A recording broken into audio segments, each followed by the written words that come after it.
반갑습니다 여러분. 오늘은 이 집에 대해서 좀 이야기를 해보려고 합니다. 최근에 집주인한테 좀 연락이 와갖고 집을 좀 빼달라는 이야기를 좀 들었어요. 제가 여기 전세로 지금 살고 있거든요. 전세 계약 2년 했으니까 원래 올 10월에 만기거든요. 저 같은 상황에 처해 있는 사람들이 이제 요새 좀 많을 것 같은데, 어떤 선택을 하냐가 지금 굉장히 좀 기로에 놓인 상황이거든요. 현재 제가 할 수 있는 행동은 세 가지인데요. 첫 번째로는 계약갱신권을 사용을 해서 2년간 더 이 집에서 눌러서 사는 방법이 있어요. 그리고 두 번째는 새로운 전셋집을 알아보는 방법이 있고, 그리고 세 번째는 내 집 장만을 하는 방안이 또 있죠. 그래서 임대차 3법이 이렇게 변하면서 어떻게 보면 저 같은 세입자한테는 좀 더 유리해졌는데, 그래도 요새 집값이랑 전세값이 너무 많이 올랐기 때문에 저와 같은 고민을 하시는 분들이 굉장히 많을 것 같아요. 그래서 제가 지금 처해 있는 상황을 면밀하게 좀 분석을 해보고, 과연 어떤 선택을 하는 게 가장 큰 이득일지 한번 고민을 해봤습니다. 일단 첫 번째로 계약갱신권 사용 후 2년 더 살기, 요 옵션이 있는데요. 사실 어떻게 보면 저한테 가장 좋은 옵션이에요. 저는 이제 개인적으로 목돈이 조금 묶여 있어가지고 현재 현금이 많지가 않은 상태예요. 그리고 현재 전세 가격도 너무 많이 올라갔고, 제가 여기에 2년 전에 입주했을 때보다 전세 가격이 거의 2배가 오른 상태고요. 그래서 계약갱신 청구권을 쓰면 2년을 더 싸게 이 집에서 살 수 있기 때문에 어떻게 보면 저 같은 세입자에게는 굉장히 좋은 법안 중에 하나예요. 그러나 문제가 좀 있는데, 사실 계약갱신 청구권 같은 경우에는 소급 적용을 해서 적용이 된 법이거든요. 제가 2년 전에 계약했을 때만 해도 전세 2년만 살지 그 뒤로 2년 계약갱신하는 내용은 뭐 법적으로 없었던 내용인데, 갑자기 이제 추가가 되면서 저 같은 사람은 혜택을 볼 수도 있지만 사실 집주인 입장에서 굉장히 곤란한 일일 수도 있어요. 집주인 분은 뭐 최대한 이제 뭐 전세를 껴서 구해준다고 하지만, 사실 뭐 전세 낀 집, 요새 다주택자들이 이제 그런 집을 사야 되는데 그런 게 쉽지 않기 때문에, 제가 뭐 계약갱신권을 강하게 요구하면은 어떻게 보면 좀 더 2년 편하게 살 수 있겠지만, 너도 나도 서로 난감한 상황이 올 수 있기 때문에 저는 도의적으로 사용하지 않으려고 생각을 하고 있어요. 두 번째로는 전셋집을 새로 구하는 방법인데요. 이 전셋집을 새로 구하는 거는 다른 곳에 가도 사실 전세값이 굉장히 많이 올랐기 때문에, 현재 가지고 있는 전세금에 뭐 대출을 좀 더 한다고 해도 지금 살고 있는 데랑 같은 급지의 위치로 이동하는 게 쉽지가 않다. 물론 이제 집을 사는 것보다는 훨씬 더 이제 대출도 많이 나오고 그러기 때문에, 그리고 전세값이 집값보다는 저렴하기 때문에 더 좋은 곳에 살 수 있는 장점은 있어요. 하지만 전셋집을 새로 얻었을 때 걱정되는, 우려되는 부분이 몇 개 있는데, 일단은 뭐 저는 집주인을 잘 만나는 것도 굉장히 중요하고요. 그리고 두 번째는 하락장이 와서도 무섭고 상승장이 와도 무섭다는 거예요. 왜냐면 하락장이 오면은 지금 전세 가격이 굉장히 많이 올라간 상태이기 때문에, 하락장이 오게 되면은 이제 깡통 전세 이야기가 또 나올 수가 있잖아요. 제 주변에 실제로 전세금을 못 받고 고생했던 분이 있어가지고, 가급적이면 이제 그런 상황은 피하고 싶고, 그리고 만약에 아파트 가격이 상승장이 계속 이어진다면은 저희 집안의 현금 자산은 그대로인데, 물론 뭐 다른 데다 박아놓은 자산도 있지만, 아파트 가격만 올라가면은 다음에 전세를 가거나 다음에 집을 살 때 더 낮은 급지로 갈 수밖에 없어요. 그러니까 하락장이 오면은 깡통 전세의 가능성이 있고, 상승장을 맞으면은 앞으로 다시는 따라갈 수 없는 격차가 생긴다. 이 2년 동안 좀 많이 느꼈거든요. 세 번째로는 이제 내 집을 사는 거예요. 사실 저 같은 경우에는 2015년도에 처음 취직했을 때부터, 취직 한 해부터 부동산에 엄청 관심이 많아서 계속 구매하려고 노력을 했는데, 지금 와이프가 약간 뭐 역마살이 끼어가지고 굉장히 이제 여기저기 많이 직장을 옮겨 다니고 위치적으로도 굉장히 많이 움직였어요. 뭐 저 같은 경우에는 분당에서 계속 일을 했었는데, 와이프 같은 경우 안성에서 일을 했다가 뭐 신림에서 일을 했다가 이천에서 일을 했다가 지금 판교에서 일을 하고 있거든요. 그러니까 제가 처음에 이제 서울 신림 쪽에 살았었는데, 이제 그때는 이제 와이프가 신림동에서 계속 일을 했었는데, 이제 자기 회사가 다른 곳으로 이제 위치를 옮긴다고 해갖고 당시 이제 거기를 매수하기가 좀 힘들어서 이제 사통팔달 교통이 좋으니까 안양으로 지금 이사를 온 상태고요.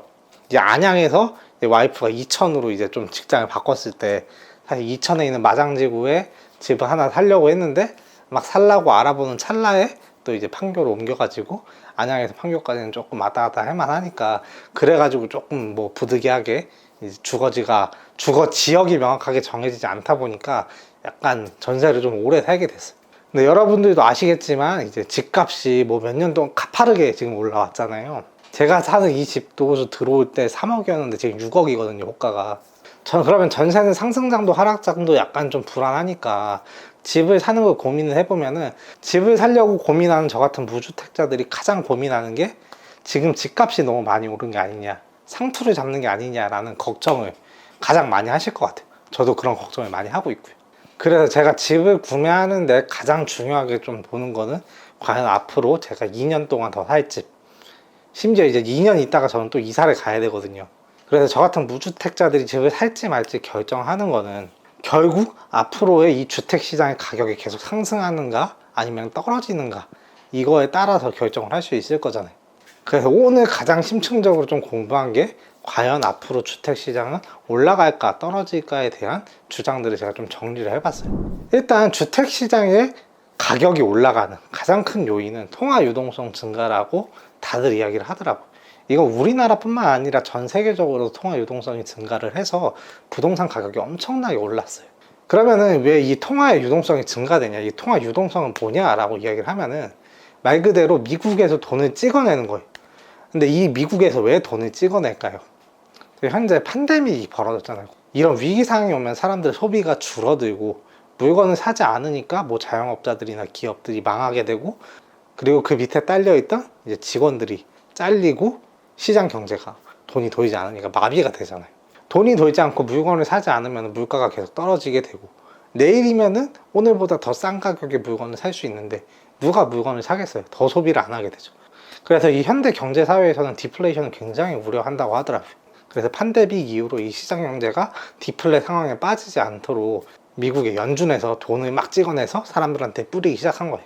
기업한테도 주고 개인한테도 주고 해서 투자를 활성화하고 소비를 활성화 시켜가지고 억지로 돈을 찍어서 사람들한테 줘갖고 경제를 돌리는 거죠. 근데 문제는 돈을 달러로 엄청나게 많이 찍어내다 보니까 달러가 엄청나게 많아지잖아요. 그러면 돈의 가치가 떨어지는 거예요. 돈의 가치가 떨어지면 상대적으로 자산의 가치, 뭐 주식이라든지 부동산의 가치가 증가를 하면서 자산 가격이 막 올라가기 시작을 하는 거예요. 물론 이 자산 가격이 올라가는 게 나쁜 것만은 아니죠. 이 자산 가격이 올라감으로써 부동산이 많이 올라갔고, 실제로 이제 도로 나가보면 외제차들이 뭐 몇 년 전보다 훨씬 더 많아진 것 같아요. 그런 식으로 이제 자산 가격이 증가되면은 소비를 진작시켜서 뭐 경제 활성화를 시킬 수 있는 뭐 장점도 있긴 한데, 어쨌든 통화 유동성이 증가하면은 부동산 가격이 많이 오르기 때문에 저 같은 무주택 서민들은 굉장히 좀 서럽죠. 그러니까 문제는 미국에서 돈을 계속 찍어내잖아요. 그러니까 이걸 언제 멈출 것인가, 미국에서 돈 찍는 걸 언제 멈추고 이제 그만두고 뿌려진 돈을 회수할 건가, 이게 되게 중요한 관건이거든요. 여기에 대전제는 이제 미국에서 벌써 이야기를 해줬는데요, 경제가 충분히 회복될 때까지 이렇게 돈을 풀겠다, 양적 완화를 하겠다고 이야기를 했어요. 그럼 경제가 충분히 회복된다는 이것의 지표는 고용지표랑 물가 상승률이 지속적으로 꾸준히 증가할 때, 그때가 이제 경기를 회복됐다고 생각을 하고 현재 시중에 풀려있던 돈을 회수하겠다, 테이퍼링을 시작하겠다라는 거거든요. 그런데 지금 현재 상황, 2021년 중순 상황을 보면은 미국의 물가 상승률은 꽤 올라왔는데 고용지표는 아직도 개선되지 않았다고 해요. 그래서 연준에서 테이퍼링 논의가 아직 본격적으로 이루어지지는 않는 상황이, 현재 시점으로 보면은 언제까지 돈이 풀릴지는 모르겠지만 아직까지 돈을 계속 풀고 있는 거죠. 이 통화 유동성 증가, 부동산 가격 상승이 제일 원인이라고 저는 생각을 하고요. 언제 끝날지는 아직도 감이 안 잡히는 상황이에요. 그리고 두 번째로 집값이 오르는 이유 중에 하나로 꼽는 게 바로 공급 부족이, 실제로 이제 몇 년 전만 해도 공급이 충분하다고 이야기를 하면서 이제 공급 대책을 별로 안 내놓고 이제 규제만 주로 많이 했었잖아요. 그래서 아파트 공급이 이제 앞으로 2022년, 2023년, 2024년에 얼마나 많이 이루어질지는 이미 어느 정도 나와 있는 상태예요. 왜냐면은 이제 아파트를 짓는다고 해서 오늘 아파트 지을게요 하고 내일 바로 완성되는 게 아니잖아요. 이제 아파트를 짓겠다고 이제 인허가를 신청을 하고 인허가를 받아가지고 그 다음에 뭐 착공을 하고 올려가지고 뭐 분양하고 뭐 그런 시스템이잖아요. 그러니까 2, 3년 전에 인허가를 했던 것들이 앞으로 이제 내년, 내후년에 이제 아파트로 새로 올라가는 건데, 그 인허가된 물량들이 그렇게 많지가 않다. 결국에는 이제 공급이 충분히 풀리려면은 이제 3기 신도시가 들어서야 되는데 아직도 토지 보상도 안 끝나고, 솔직히 동탄 신도시 같은 경우에도 2기 신도시인데 재작년에나 이제 겨우 막 입주장이 끝나고, 아직 뭐 저쪽에 실리지구 이런 데는 삽도 안 든 데도 엄청 많죠. 아직 2기 신도시조차 완성이 안 됐는데, 솔직히 저는 3기 신도시가 5년 만에 된다, 이거에 대한 거는 약간 퀘스천 마크가 있는 것 같아요. 그래서 저도 딱히 3기 신도시를 기다리고 있진 않아요. 왜냐면 그것만 기다리다가 제 이제 시간이 뭐 5년이면 5년, 10년이면 10년 이렇게 걸릴 텐데, 그 시간을 버리는 게 너무 아깝기 때문에 저는 뭐 새 아파트에 안 살아도 좋으니까 조금 다른 방향으로 알아보고 있습니다. 그리고 다음은 이제 집값이 하락할 수 있는 가능성들에 대해서 좀 검토를 해볼 건데요. 첫 번째로는 예상치 못한 위기가 있어요. 이게 가장 크죠. 뭐 IMF라든지 아니면 갑자기 뭐 한국전쟁이 터진다든지 뭐 이런 식의 진짜 극단적인 상황이 벌어지게 되면은 뭐 유동성이고 나발이고 그냥 경제가 완전 빠그라지겠죠.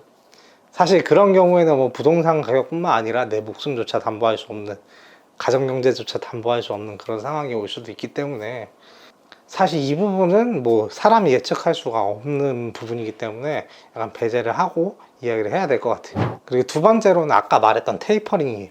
유동성 공급을 줄이는 작업인데, 뭐 테이퍼링이 실제로 어떻게 이루어지는지 뭐 제가 경제학자라든지 뭐 경제 공부를 전문적으로 한 사람이 아니라서 정확히는 모르지만, 제가 듣기로는 매달 1,000만 원을 준다고 가정을 하면은 이제 이 다음 달부터 900만 원 주고 그 다음 달에 뭐 800만 원 주고 이런 식으로 순차적으로 주는 금액을 줄이면서, 그리고 금리를 올리면은 이제 대출이 부담스러운 사람들이 돈을 상환하기 때문에 그만큼 시장에 이제 돈이 돌아나는 유동성이 적어진다고 하더라고요. 이런 테이퍼링이 오게 되면은 사실 자산 시장에 큰 위기가 올 수 있다라고 다들 이야기를 하고 있거든요. 이 테이퍼링이 들어가면 우리나라 같은 경우에 이제 금리 인상을 하게 될 텐데, 사실 이 테이퍼링을 막 할 수가 없는 게, 이제 한 번 경기가 다시 침체되면 테이퍼링 이제 경기가 막 좋아지는 것 같아 가지고 야 이제 너희 돈 주는 거 줄이고 우리 금리도 올린다 해갖고 사람들의 갑자기 소비 심리가 꽝꽝 갑자기 얼어버리면은 이걸 다시 풀어내는 게 너무 힘들다고 하더라고. 그러니까 부동산이나 이런 자산 가치가 올라가면은 내가 집을 팔지 않았음에도 불구하고 돈을 벌었다는 생각에 뭐 외제차도 사고 소비도 늘어나잖아요. 역으로 이제 자산 가격이 떨어지게 되면은 내가 실제로 집을 팔거나 뭐 자산을 팔아서 확정 손해가 난 게 아님에도 불구하고 심리적으로 소비가 굉장히 위축이 돼갖고, 그래서 경제에 전반적인 악영향을 끼친다고 하더라고.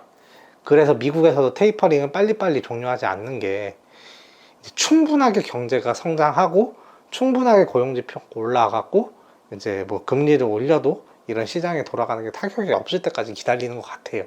그리고 이런 테이퍼링 과정에서 이제 금리 인상을 하게 된다면은 부동산이 폭락할 거라고 하시는 분들도 굉장히 많아요. 근데 요거를 제가 조금 면밀히 좀 생각을 해보고 다양한 사람들의 좀 의견을 청취를 해봤는데, 저는 우리나라에서 금리를 뭐 인상한다고 해가지고 당장 뭐 자산 가격이 뭐 부동산이 폭락하거나 이런 일은 없을 것 같아요. 약간의 조정을 받아갖고 그렇게 빠졌다가 올라올 수는 있어도, 우리가 말하는 것처럼 2017년도, 2018년도 집값으로 돌아간다 이런 건 불가능할 거라고 생각이 들어요. 왜냐면 일단 금리를 인상을 해도 금리를 생각보다 많이 막 5%, 10%씩 인상을 할 수가 없어요. 그럼 경제의 타격이 너무 크기 때문에. 결국 뭐 많이 인상을 해도 뭐 1, 2%까지 인상을 하겠죠. 근데 그 정도의 금리가 인상된다고 해서 실질적인 대출 금리의 증가는 그렇게 크지 않을 거라고 저는 생각이 들고요. 그리고 우리나라는 어떻게 보면 선제적으로 대출 규제를 굉장히 잘 해놨잖아요. 1주택자 같은 경우에도 LTV 40% 이상은 뭐 대출이 안 되고, 2주택자 같은 경우에 아예 대출이 안 되고, 그리고 뭐 15억 이상은 아예 대출을 해서 살 수도 없잖아요. 대출 규제가 굉장히 빡빡한 상태이기 때문에, 그래서 금리 인상을 해도 주택시장에 그렇게 미치는 파급력이 크지는 않을 거라고 생각이 들어요. 미국에서는 뭐 서브프라임 모기지 이전에는 뭐 LTV가 95%막 이렇게 됐다고 하고, 지금도 한 8, 90% 정도 된다고 저는 들었거든요. 그 이전에 이제 테이퍼링 했던 시기를 봐도 통화 유동성이 이제 양적 완화를 이렇게 올라가면은 테이퍼링을 한다고 이 통화 유동성이 이렇게 떨어지는 게 아니라 보면 이렇게 거의 수평으로 가더라고요. 그러니까 그래프상으로 보면은 한 번 풀린 통화는 쉽사리 거의 회수가 안 돼요. 그러니까 테이퍼링을 한다고 해서 유동성이 막 급격하게 줄어드는 게 아니라 현재 유동성 증가가 줄어드는 거지, 유동성은 어느 정도 그대로 남아 있을 거라고 생각을 하고, 사실 금리 인상을 급격하게 하는 것 자체가 이제 그러면은 뭐 너도 죽고 나도 죽고 부동산도 죽고 경제도 죽고 다 죽어보자 뭐 이런 거니까 사실 그거는 조금 힘들지 않을까, 저는 그렇게 생각을 해요. 어쨌든 좀 정리를 해보자면, 상승하는 이유는 통화 유동성 증가랑 공급 부족이 될 수가 있고, 하락하는 이유는 테이퍼링, 유동성 감소랑, 그리고 예상할 수 없는 경제 위기, 요거 두 개를 꼽을 수가 있을 것 같아요. 그래서 저는 개인적으로 뭐 급격하게 이제요, 예상할 수 없는 경제 위기가 오는 게 아니면은, 단순하게 이제 테이퍼링이나 살짝의 금리 인상만으로는 현재 집값을 뭐 폭락시키는 건 조금 어렵고, 약간의 조정기 정도만 오게 할 수 있을 거라고 생각을 하고, 그게 아니라면 전반적으로 저는 상승할 거라고 생각이 들어요. 그래서 저는 상승 쪽에 무게가 좀 더 있어요. 한 7대 3 정도? 앞으로 한 1, 2년간 부동산이 조금 더 상승할 것 같다에 무게를 두고 현재 부동산 구매를 결심을 하게 됐습니다. 이런 결정을 하는데 제가 조금 배제했던 이제 지표들이 좀 있어요. 그런 것들을 말씀을 드리면은, 이제 집값이 너무 많이 오른 거 아닌가, 이 너무 많이 오른 거 아닌가를 어떤 지표로 알 수 있냐면은 PIR로 알 수 있어.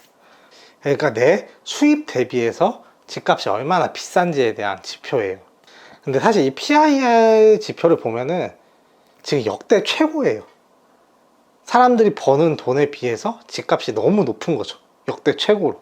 이건 맞는 말이에요. 이게 통계상 최고점이니까, 아, 그러면 너무 지금 집값이 많이 오른 게 아닌가? 그럼 집을 구매하면 안 되는 걸까? 라는 생각을 저는 굉장히 많이 했어요. 왜냐면은 사람들의 소득은 정해져 있는데 집값이 이렇게 많이 오르면은 결국 이제 수요가 없어질 거 아니에요. 그건 집값이 떨어지지 않을까라는 생각을 좀 했는데, 계속 좀 여러 가지 책을 보고 고민을 해보니까 요거는 이 PIR 지표에 대한 맹점이 좀 있는 것 같더라고요. 사실 양적 완화라는 거를 시작한 지가 이제 한 10년 정도 된 거잖아요. 그러니까 그 이전의 PIR 지표랑 양적 완화를 시작하고 난 이후에 PIR은 저는 좀 다르다고 생각을 해요. 왜냐면 유동성이 미친 듯이 풀렸기 때문에 단순히 우리가 가계소득으로 벌어들이는 것보다 다른 부수적인 수입이 굉장히 많아졌을 거라고 생각이 좀 들고요. 그리고 PIR에서는 현재 이제 부동산의 상황, 뭐 공급량이라든지 대출 규제라든지 이런 것들에 대한 정보가 하나도 녹아있지 않잖아요.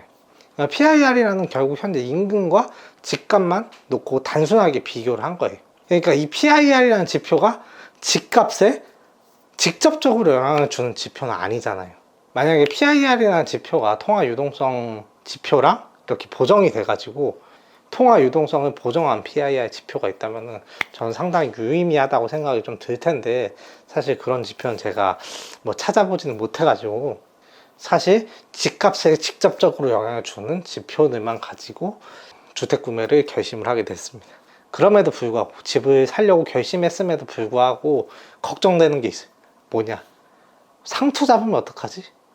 내가 꼭대기에서 잡으면 어떡하지? 라는, 항상 이제 투자할 때 가장 걱정되는 부분이 있잖아요. 아무리 이렇게 공부를 하고 막 이제 스스로 납득할 정도로 이래서 더 올릴 것 같으니까 구매하자 라고 이렇게 공부를 해도 뭐 안 오를 수도 있잖아요. 제가 뭐 천재도 아니고 경제랑 전혀 인연도 없는 화학과 출신이기 때문에요. 상투 잡으면 어떡하지? 라는 생각을 굉장히 많이 했어요. 근데 주식을 하든 뭘 하든 어쨌든 하락장에서 무언가를 사기가 굉장히 힘들어요. 내가 바닥을 잡는 거, 저점을 잡는 것도 너무 어려워. 근데 집값이 이만큼 올라왔는데, 지금 이 올라온 여기가 지금 우리가 꼭대기라고 생각하지만 이게 허리인지 어깨인지 아니면 저기 천상계인지 아무도 모르는 거예요. 그러니까 일단은 집값은 어쨌든 뭐 우리나라 1980년대부터 이렇게 쭉 보면은 계속 이렇게 우상향을 전체적인 그래프로 봤을 때 해왔잖아요. 그러니까 장기적으로 봤을 때 지금 상투를 잡아서 설사 뭐 내년이나 내후년에 갑자기 집값이 좀 떨어진다고 해도 앞으로 한 10년 놓고 보면은 결과적으로 그게 잘한 선택이 아닐까, 그렇게 생각이 좀 들어요. 근데 사실 이렇게 담담하게 말하지만 저는 다음 집에 이사를 가도 2년 뒤에 또 이사를 가야 돼. 왜냐면 와이프가 역마살이 있대잖아요. 와이프 지금 직장에 판교에 있는데 요게 또 2년 뒤에 위치를 옮긴다고 하더라고. 그래갖고 지금 이사 가려는 지역에서 굉장히 좀 떨어져 있는 지역이라서 지금 이사 가서 2년 존버하고 그 집 팔고 또 이제 그 지역으로 가야 되거든. 그러니까 2년 뒤에 떨어질까 말까가 사실은 저한테 되게 중요한 지표인데, 이것도 굉장히 고민을 많이 했었는데, 사실 생각을 해보니까 저는 떨어져도 크게 상관없겠다라는 생각이 좀 들더라고. 그리고 저희 집 같은 경우에 돈이 다른 곳에 좀 억지로 묶여있는 돈이 좀 있어요. 어쨌든 이 묶여있는 돈 때문에 강제로 분산 투자를 할 수 있는 상황이라서, 나중에 실제로 집값이 떨어진다고 해도 떨어지면은 얼씨구나 하고 이제 그 묶여있던 돈으로 그 지역에 좋은 아파트를 살 수 있는 거고, 오르면은 이제 그 오른 집을 팔아가지고 그 지역에 가서 이사를 가면 되겠죠. 어쨌든 이렇게 긍정적으로 생각하는 게 좋은 것 같아요. 어차피 앞으로 행방은 아무도 모르기 때문에. 어쨌든 결론은 이렇게 복잡하게 이야기를 했지만 전세를 살지 않고 집을 사서 이사를 가는 걸로 결심을 했습니다. 물론 이제 앞으로 집값이 오를지 떨어질지는 뭐 하늘도 모르고 나도 모르지만, 그리고 만약 전셋집을 들어갔는데 집값이 더 올라버리면은 저는 진짜 그건 좀 큰 문제라고 생각이 들거든요.